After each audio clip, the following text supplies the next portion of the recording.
Hai semua, Assalamualaikum dan selamat sejahtera. Okay, hari ini kita akan teruskan Sains Tingkatan 3, Bab 1, Rangsangan dan Gerak Balas dengan subtopik yang pertama iaitu 1.1, Sistem Saraf Manusia. Di sini cikgu ingin kongsikan beberapa aktiviti yang mungkin anda pernah lakukan setiap hari, sebulan sekali, setahun sekali atau mungkin tak pernah pun tapi kerap kali dilakukan oleh manusia lain. Okey, jom kita lihat sama-sama. Yang pertama di sini adalah bermain ski. Mungkin ada antara kita yang tak pernah pun kerana kat Malaysia tak ada snow, tak ada salji kan. Okey, yang kedua, dekat sini kita boleh lihat ada tangan yang menyentuh duri pada pokok kaktus. Yang ketiga pula ialah proses peristalsis, yang mana makanan ini adalah makanan yang kita sebut sebagai bolus melalui esophagus, okey, yang mengakibatkan pengecutan dan pengenduran otot di esophagus, ya, pengecutan dan pengenduran, dan menyebabkan makanan dapat dialirkan sehingga sampai ke perut. Dan proses ini dinamakan peristalsis. Okey, yang keempat ialah aktiviti kita menggunakan laptop. Contohnya macam anda sekarang ni sedang menonton YouTube, sedang menyiapkan homework di Google Classroom, okay, dan juga mungkin ayah dan ibu kita yang sedang bekerja di pejabat. Okey, seterusnya ialah doktor yang mengetuk lutut pesakitnya untuk melihat tindak balas kaki pesakitnya yang menyebabkan kakinya akan terangkat secara mengejut dan tidak dapat tanpa dikawal. Okey. Dan yang keenam, minta maaf, yang keenam adalah jantung yang sedang berdegup di badan kita semua tanpa kita kawal.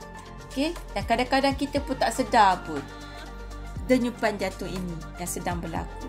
Okey, so mari kita lihat. Jadi, ingin cikgu memperkenalkan kepada anda semua tentang sistem saraf manusia. Semua aktiviti yang kita telah bincangkan tadi, ini melibatkan sistem saraf manusia.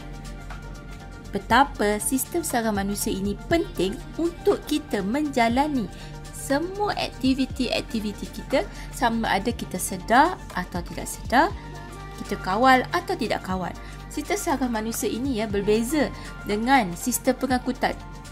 Seperti mana dekat tangan kita, kita boleh lihat ada urat-urat yang timbul ya. Urat ini bukanlah urat saraf ya. Okey, urat ini sebenarnya nama dia adalah salur darah dan fungsi dia adalah untuk menyalurkan darah, dan ianya tidak sama dan tidak ada kaitan langsung dengan sistem saraf manusia.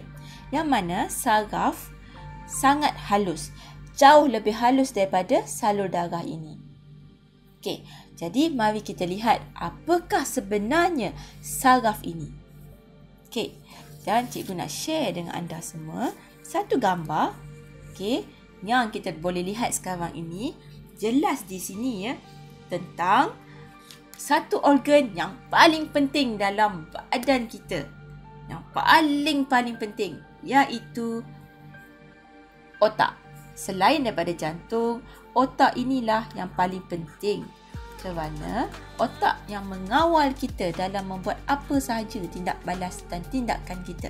Okey? Dan yang seterusnya ya, otak ini bersambung dengan satu lagi saraf yang paling panjang di sini dan kita sebut dia sebagai saraf tunjang. Jadi di sini ya, yang paling penting yang kita perlu tahu adalah otak dan juga saraf tunjang. Dua bos ini yang penting dalam sistem saraf manusia. Okey, otak ini cikgu akan mulakan dengan otak ya. Otak ini mempunyai saraf yang keluar daripadanya, yang biasanya daripada otak terus ke persekitaran kepala, di bawah kepala, yang mana saraf ini kita sebut sebagai saraf kranium. Okey, jadi saraf kranium ini bermula ataupun datang daripada otak. Okey, yang kedua adalah saraf tunjang yang juga datang daripada otak ni. Okey, dia mempunyai unjuran-unjuran saraf yang lebih halus yang akan keluar dan sampai ke bahagian tangan, ke bahagian kaki kita. Okey, so sampailah ke bahagian ibu jari kita. Sebab itulah apabila ibu jari kita tersepak batu, kita akan berasa sakit. Okey, kerana mempunyai saraf. Jadi saraf yang keluar yang diunjurkan daripada saraf tunjang ini kita sebut sebagai saraf spina. Senang nak ingat je sebab saraf tunjang ni dalam bahasa Inggeris ialah spinal cord. Jadi saraf yang keluar daripadanya kita sebut sebagai saraf spina. Mudah nak ingat. Okey, jadi ini adalah sistem saraf manusia yang terdiri daripada 4 ini yang anda kena ingat. Otak dan saraf kranium daripada otak, saraf tunjang dan saraf spina daripada saraf tunjang. Dan saraf spina ini meliputi sehingga ke bahagian bawah badan kita. Okey, jadi sekarang ini cikgu nak ulang balik struktur dan juga kita nak kelaskan dia supaya anda nampak dengan lebih jelas. Okey, kita bermula dengan tadi, iaitu bos yang pertama tadi ialah otak. Dan yang kedua yang penting adalah saraf tunjang. Okey, seterusnya pula ialah saraf yang keluar daripada otak. Ini kita sebut sebagai saraf kranium. Okey, sebut sama-sama. Bila awak sebut, mudah nak ingat. Okey, dan saraf yang keluar daripada saraf tunjang kita sebut sebagai saraf spina. Mana keluar daripada spinal cord. Okey. Now, sekarang ini kita boleh nampak jelas ya, otak dan saraf tunjang ini adalah yang paling utama. Jadi apabila dia ni yang paling utama, jadi kita sebut ini, kita kelaskan dia sebagai sistem saraf. Disebabkan dia yang paling utama, jadi kita sebut sebagai pusat. Pusat ni utama kan? Okey, jadi otak dan saraf tunjang adalah pusat, sistem saraf pusat. Okey, manakala bagi saraf kranium dan saraf spina yang keluar daripada otak, yang keluar daripada saraf tunjang, ini kita sebut sebagai sistem saraf periferi. Okey, periferi. Senang nak ingat. Okey, saraf kranium ini ya, untuk pengetahuan anda. Untuk saraf kranium ini, kita mempunyai 12 pasang saraf yang mana akan menghubungkan daripada otak ke organ-organ deria di bahagian ini. Manakala bagi saraf spina mempunyai 31 pasang saraf, yang mana maksud pasang ialah kiri dan kanan ya, yang menghubungkan saraf tunjang dengan otot-otot. Di mana otot-otot tersebut? Otot-otot di tangan, di bahagian kaki,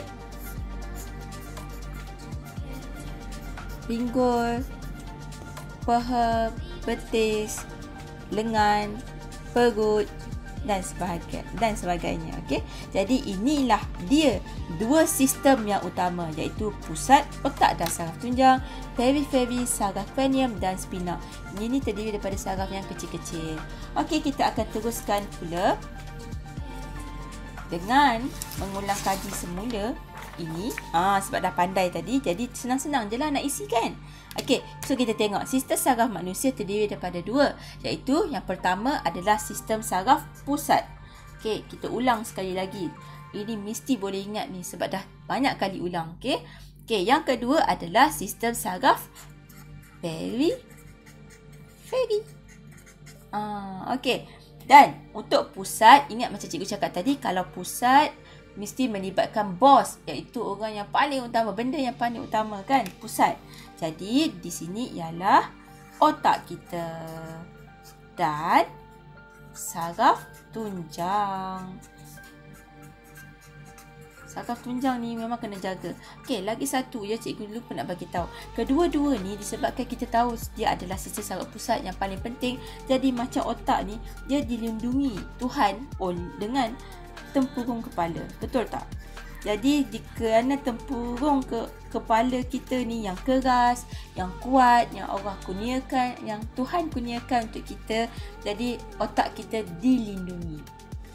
Dan kalau terhantuk pun masih tidak mencederakan otak kita. Okey. Dan saraf tunjang juga dilindungi, bukan otak sahaja ya. Saraf tunjang kita ni yang tadi cikgu ambil balik gambar ni. Di tengah ini yang datang daripada otak ke bawah, dia juga dilindungi. Dan saraf tunjang ini sebenarnya mana saraf tunjang juga dilindungi di dalam tulang belakang kita. Okey, kalau kita nak tahu ya, contohnya cikgu lukis sikit kat tepi ni.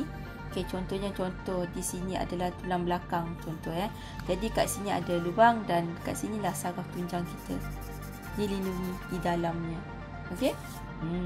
Betapa kita perlu mensyukuri nikmat Tuhan yang kurniakan kepada kita dalam melindungi otak dan saraf tunjang yang paling penting ini.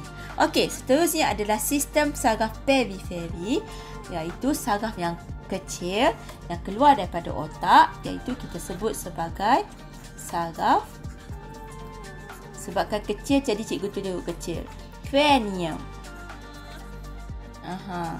Dan saraf periferi yang keluar daripada saraf tunjang kita sebut sebagai saraf spina. Okey, spina ini sampai ke kaki, ke hujung kaki. Cranium di sekitar otak dan kawasan kepala kita. Okey, cikgu harap benda ni mudah dan dapat diingati dengan lebih jelas dan terbaik.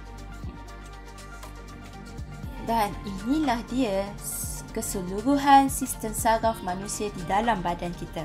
Kita boleh nampak di sini otak, kita boleh nampak kat sini saraf tunjang di dalam tulang belakang kita. Kemudian kita boleh nampak banyak saraf yang keluar daripada otak, iaitu saraf cranium, saraf periferi, iaitu saraf spina yang keluar daripada saraf tunjang sampailah ke kaki dan ibu jari, sampailah ke hujung-hujung jari kita kan. Okey, sebab tu kita boleh rasa. Okey, seterusnya cikgu nak kenalkan juga kat korang, anda semua, inilah dia rupa otak kita berlipat-lipat dengan penuh padat, okey, supaya dapat meningkatkan lagi luas permukaan.